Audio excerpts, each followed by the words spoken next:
आपण पाहताय शिंदखेडा माझा टीव्ही न्यूज, जे सत्य तीच बातमी। शिंदखेडा शहरातील सूरज देसले मित्र परिवार आणि जनकल्याण प्रतिष्ठान यांच्या संयुक्त विद्यमाने शिंदखेडा शहरातील सर्व शाळेतील जवळपास 30 गुणवंत विद्यार्थ्यांचा गुणगौरव सोहळा तहसीलदार नितीन कुमार देवरे यांच्या प्रमुख उपस्थितीत आणि त्यांच्या हस्ते विद्यार्थ्यांना मेडल आणि पुष्पगुच्छ देऊन गौरवण्यात आले। या प्रसंगी मंडळाधिकारी मोहन पगार, तलाठी प्रमोद पाडेन, जनकल्याण प्रतिष्ठानचे सूरज देसले, प्रवीण बैसाने, उमेश चौधरी सह पदाधिकारी उपस्थित होते।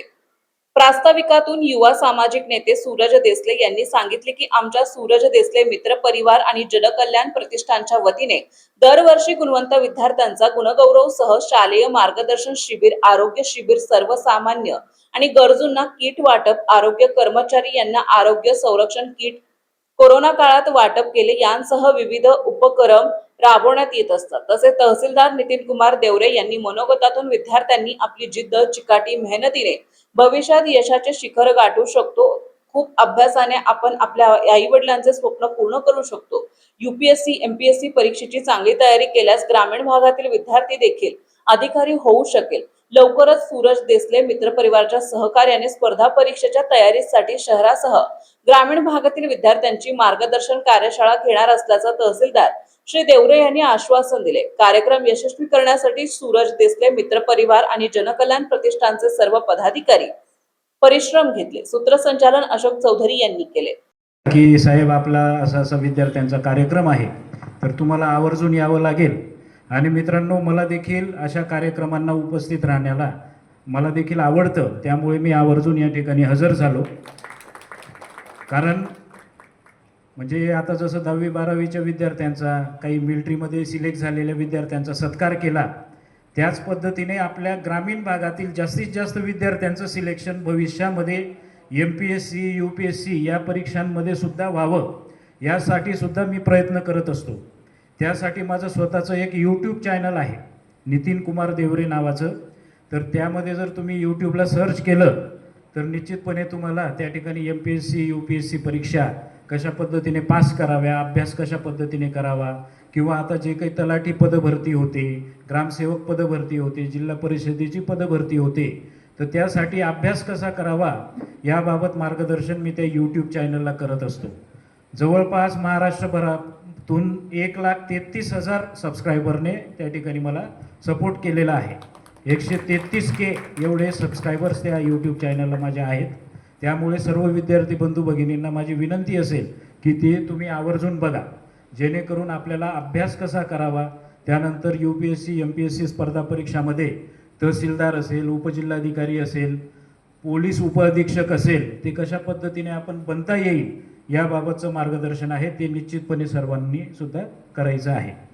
त्याचबरोबर मित्रांनो, या ठिकाणी 10वी पास झालेले विद्यार्थी आहेत। माझा मुलगा सुद्धा याच वर्षी 96.40% मिळवून पास झालेला आहे।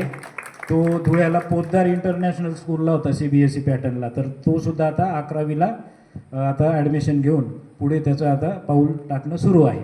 तर सर्व विद्यार्थ्यांना सुद्धा माझ्या मनापासून शुभेच्छा देतो। भरपूर अभ्यास करा मित्रांनो, कारण आपण जे शेतकरी कुटुंबातील आहोत, आपण जे मध्यमवर्गीय कुटुंबातील आहोत, तर आपल्याकडे केवळ अभ्यास हे एकच शस्त्र आहे। ना आपण कुठे पैसा भरू शकत, ना नोकरीसाठी लाखो रुपये देऊ शकत, ना काही करू शकतो आपण। त्यामुळे आपण फक्त अभ्यासच केला पाहिजे। आता माझं स्वतःचं सांगतो उदाहरण मित्र, परिस्थिती साधारण असेल, परंतु आपले आई वडील या ठिकाणी पालकांचा सुद्धा फार मोठा वाटा आहे मित्रांनो। पालक तुम्हाला सपोर्ट करतात। 10वी 12वीला चांगले मार्क्स तुम्हाला जे मिळालेले आहेत, तर त्याच्यामध्ये 50% जो सहभाग आहे तो तुमच्या पालकांचा असतो। कारण आपली आई, आपले वडील आपल्यासाठी मेहनत घेतात, आपल्यासाठी रात्रंदिवस आपली काळजी घेतात। त्यामुळे या गोष्टी आपण आपल्या मनामध्ये ठसवून घ्यायच्या आहेत। भविष्यामध्ये जेव्हा तुम्ही, काही लोक IITचं प्रिपरेशन करत आहेत, काही नीट परीक्षेचं प्रिपरेशन करत आहेत, तर त्या पद्धतीने सगळ्यांनी मेहनत घ्या। तुम्ही BA MA जरी झालात, साधारण BA MA बी झालात, परंतु तुमच्यामध्ये जर जिद्द असेल की मी UPSC मधून IAS बनू शकतो, ही जिद्द जर तुमच्या मनात असेल तर 100% तुम्ही भविष्यात कलेक्टर बनू शकतात। फक्त जिद्द असणं फार फार गरजेचं आहे। मी बरंचसं बोलू शकतो, परंतु मला आता एका कार्यक्रमाला जायचं आहे मित्र, मार्गदर्शनामध्ये एखादा क्लास घेऊ, काही BAचे पोरं असतील, काही 12वी पास झालेले विद्यार्थी असतील, तर तुम्हाला स्पर्धा परीक्षेचं मार्गदर्शन मी अतिशय उत्तमपणे सांगू शकतो. त्यामुळे सगळ्यांना पुनश्च एकदा शुभेच्छा देतो आणि या ठिकाणी बोलून माझा सत्कार केला, 2 शब्द बोलण्यासाठी संधी दिली, त्याबद्दल आयोजकांचे आभार मानतो. जय हिंद, जय महाराष्ट्र. नेहमीच आमचा संपर्क येत असतो असे सर्व माझे शिंदखेडा शहराचे नागरिक.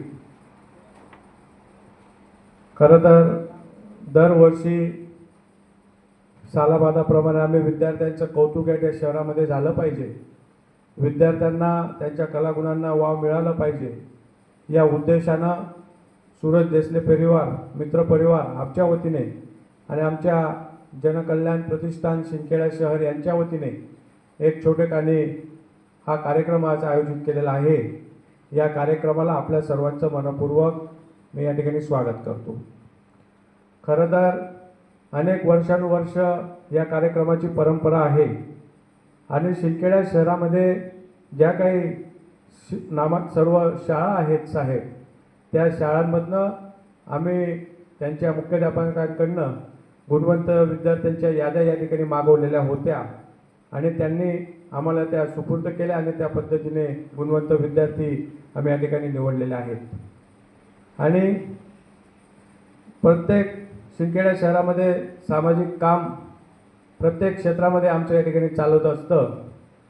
मग ते कोरोना काळामध्ये किट वाटपचं काम असेल, किराणा किट वाटप असेल, आरोग्याचे किट असतील, तत्कालीन तहसीलदार आदरणीय सैंदाने साहेबांनी आम्हाला त्यावेळेस, सैंदाने साहेब असतील, सोनवणे साहेब होते, त्यांचंही खूप त्यावेळेस आम्हाला शहराच्या आरोग्याच्या समस्येसाठी मोठं सहकार्य या ठिकाणी लाभलं होतं. त्याच्यानंतर विद्यार्थ्यांचे कलागुणांना वाव मिळावं यासाठी कार्यक्रम असतील, माझ्या वारकरी संप्रदायातील माझे ज्येष्ठ माता भगिनींसाठी संदर्भातले आरोग्याचे किट आम्ही त्या ठिकाणी वाटप करतो, ते कार्यक्रम असतील, अशा अनेक कार्यक्रमांना आम्ही या ठिकाणी मदत करत असतो. खरं तर साहेब आपण आलात, एका विद्यार्थ्यांचा कार्यक्रम म्हटला आणि साहेबांना आम्ही एका फोन केला आणि एका फोनवर साहेब आपण हजर झालात.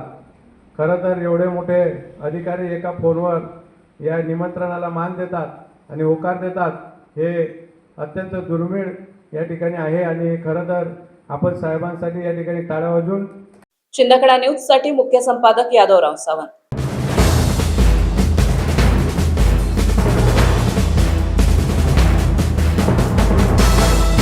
आपण पाहताय शिंदखेडा माझा TV न्यूज, जे सत्य तीच बातमी.